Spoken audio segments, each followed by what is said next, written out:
Deep beneath the earth, where shadows stretch endlessly and secrets are sealed in iron and stone, lies the Keeper's Vault. It is no museum, no gallery. It is a sanctuary for the cursed, the forbidden, and the forgotten.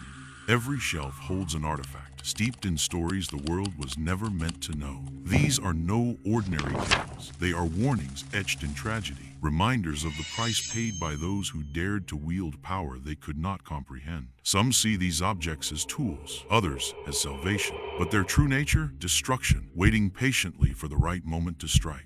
Among them is one that whispers promises of clarity and truth. A simple object, yet devastating in its subtlety. Today, we unearth its story. Artifact 785, the Truthful Lens. At a glance, it appears unremarkable. A cracked magnifying glass with a tarnished silver frame. Time has not been kind to it, yet the faint glow emanating from its surface hints at something far beyond its physical form. Its handle is etched with intricate symbols, their meaning lost to time. Some whisper that they are warnings meant to ward off the curious. Others believe they are marks of power, carved to channel the dark forces within. But the lens's true power lies in what it reveals. Secrets that should remain hidden, details invisible to the naked eye, truths embedded in objects, and shadows lurking within the hearts of people. The revelations are intoxicating, irresistible, and they draw their victims ever closer, one glance at a time. Today, we will delve into the story of one man who dared to look too closely. His fate serves as a grim reminder. Not all truths are meant to be seen. Michael was once a journalist with ambition, a man who chased stories that mattered. But time has a way of eroding even the brightest flames. Rejections piled up, and his once revered work became a distant memory. In a bustling newsroom filled with eager young reporters, Michael drifted like a ghost. The industry had moved on, leaving him behind, his talent overshadowed by fresh faces and fast trends. Each rejection letter on his desk felt like a nail sealing his legacy as forgotten. The days blurred together, one failure after another, until a phone call broke through the monotony. It was Sam, his old friend and once trusted partner, back after years abroad. Their connection wasn't what it used to be, strained by distance and time. But Sam's voice carried something Michael hadn't heard in a long while: opportunity. Sam spoke of a case, a story only Michael could uncover. Two men, John and Mark, best friends torn apart by a single brutal act. The police had closed the case, declaring John guilty of murder. But John's family refused to believe it. They were desperate for answers, clinging to the hope that someone, anyone, might see what the police had missed. Michael followed the lead to a quiet, weathered home. The family's grief was palpable, their living room a shrine to the life they believed had been wrongfully taken. As they recounted their story, their pain became his purpose. But it wasn't just the case that intrigued Michael. It was what they handed him, a strange, cracked magnifying glass they claimed John had found shortly before everything went wrong.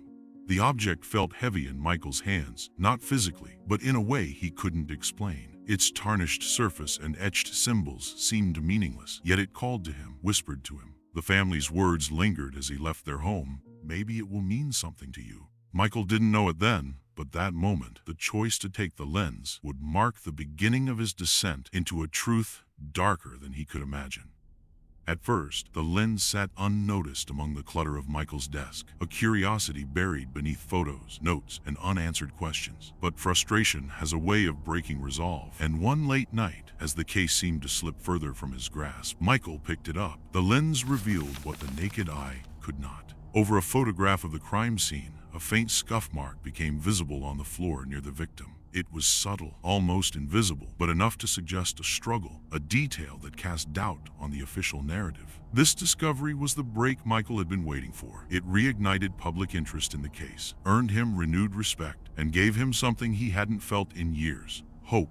Encouraged by his success, Michael began experimenting with the lens. He tested it on old photographs, documents, and anything he could find. Details he had overlooked sprang to life, hidden elements, concealed messages, and subtle inconsistencies. Each discovery strengthened his trust in the strange object. In one instance, a photograph of a missing child taken at a carnival revealed faint footprints leading away from the rides. The trail ended at an abandoned shed where the boy was found unharmed. Michael's reputation soared, the community hailing him as a hero. In another case, an image of a locked safe from a robbery showed faint scratches around its dial. The marks formed a sequence of numbers that led to the safe's combination, uncovering the stolen goods and implicating the criminals. With each success, the whispers from the lens grew louder, its faint glow more insistent. Michael's reliance on it deepened until it became more than a tool. It was a constant presence, a silent partner in his work. But the lens had its own agenda, and its pull grew stronger.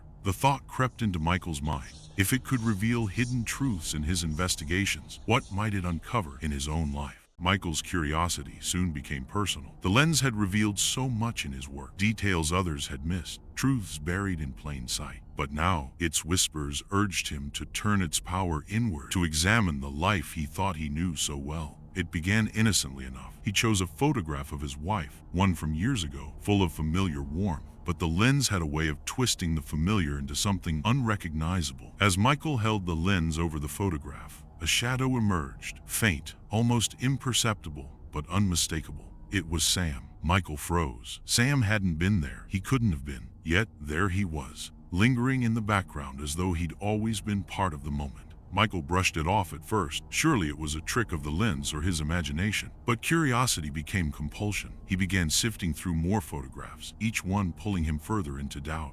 Sam was everywhere. At family gatherings, casual outings, even events where Michael knew, without question, that Sam had been overseas. The whispers grew louder with every discovery, feeding Michael's unease and turning it into something darker. Soon, his desk was covered in scattered photographs, each marked by Sam's inexplicable presence. The lens didn't just show Sam, it revealed intent.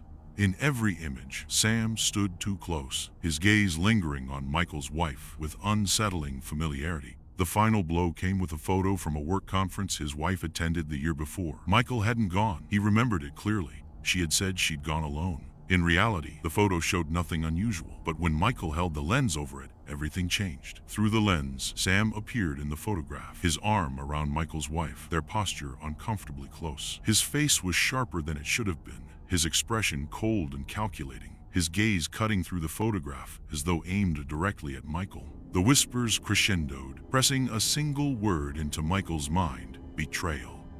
Michael's discovery consumed him. The whispers of the lens were no longer faint, they were deafening, filling his mind with doubt and anger. He couldn't escape the images burned into his memory. Sam, always too close, his wife's smile, too trusting. The photographs felt like a betrayal frozen in time. The obsession drove Michael to the edge. He waited in his darkened apartment, the photograph and the lens lying on the table in front of him. His thoughts spiraled as the whispers urged him toward confrontation. When his wife returned home, she was met not with warmth, but silence. Michael sat in the shadows, the photo gripped tightly in his hand. He demanded answers, his voice trembling with both anger and desperation. Confused, she stared at the photograph, her expression shifting from concern to disbelief. "What are you talking about?" she asked. "There's nothing there." Michael refused to believe her. The lens didn't lie. He held it over the photograph, showing her what he saw. Sam's figure appeared sharp and undeniable, but to her, the image remained unchanged. She pleaded with him to see reason, insisting that Sam wasn't even there, that the photo was exactly as it had always been. The argument spiraled. Her words felt hollow, her denial like another betrayal. The whispers distorted her voice, twisting her defense into lies. Consumed by anger, Michael stormed out of the apartment, leaving her in tears. The whispers guided his steps, leading him to Sam's door. Each footfall felt heavier, each breath sharper as rage consumed him. Sam was caught off guard when Michael barged in, brandishing the photograph as if it were proof of his guilt. Confusion turned to fear as Michael's accusations grew louder, his fury boiling over. "You've been lying to me," Michael spat. "You've been with her. Don't deny it." Sam protested, his voice frantic. "Michael, what are you talking about? I've been gone. You know that." The room became a blur of shouting and chaos. The whispers in Michael's mind reached a crescendo, drowning out Sam's pleas. The lens had twisted Michael's reality, and in that moment there was no turning back. The struggle ended in violence. Sam's words were silenced, his body crumpled to the floor. The room grew quiet, save for Michael's ragged breaths. The lens, faintly glowing on the table, seemed to mock him, a silent witness to the destruction it had orchestrated. Michael stood frozen, the weight of his actions crashing down on him. He hadn't just lost his friend, he had crossed a line he could never return from. Consumed by rage and doubt, the whispers that had once guided him were silent now, leaving only the sound of his own ragged breaths in the suffocating quiet. As the adrenaline faded, Michael sat alone in his apartment, staring at the lens on the table before him. Its faint glow pulsed like a heartbeat, as if mocking his guilt. The photograph of his wife lay next to it, a stark reminder of how far he had fallen. A creeping doubt began to take hold. Michael reached for the stack of photographs he'd studied so obsessively. With trembling hands, he held each one under the lens, desperate to confirm what he had seen before. But the images were different now. Sam wasn't there. The spaces he had occupied were empty, or worse, replaced by strangers Michael didn't recognize. His certainty cracked as the photographs shifted before his eyes. Flashbacks began to flood his mind. The first photo of his wife, the faint shadow in the background. Through the lens, it had been Sam. But now, the photo was unchanged. The lens had shown him something that was no longer there, or perhaps had never been there at all. Michael sat frozen, the weight of this new uncertainty pressing down on him. The whispers had gone silent, leaving him alone with the fragments of his own shattered reality. The sirens grew louder as dawn crept through the window. Michael sat in the dim light of his apartment, motionless, staring at the lens on the table before him. Its glow had dimmed now, as though satisfied with the destruction it had caused. When the police arrived, he didn't resist. He rose slowly, his face blank, his movements heavy with guilt. The photographs lay scattered on the floor, silent witnesses to the madness that had consumed him. In the days that followed, Michael found himself in a cold, silent cell. There, he came across an article about Sam, a tribute to his humanitarian work abroad. It spoke of lives saved, communities rebuilt, and the years he had spent far from home. Every word drove home the truth Michael already understood. Sam's innocence had never been in question. The Truthful Lens now rests within the vault, its glow faint and contained, its whispers silenced. Like every artifact in this collection, it remains a testament to the dangers of tampering with forces beyond comprehension. Michael's story is not unique. Over the centuries, countless others have fallen victim to the lens, each lured by the promise of clarity. But the truths it reveals are not absolute. They are selective, distorted, tailored to prey on the fears and insecurities of its users. The lens doesn't force its victims' hands. It doesn't need to. It whispers. It suggests. It manipulates. It takes the doubts already buried within and amplifies them until they become inescapable.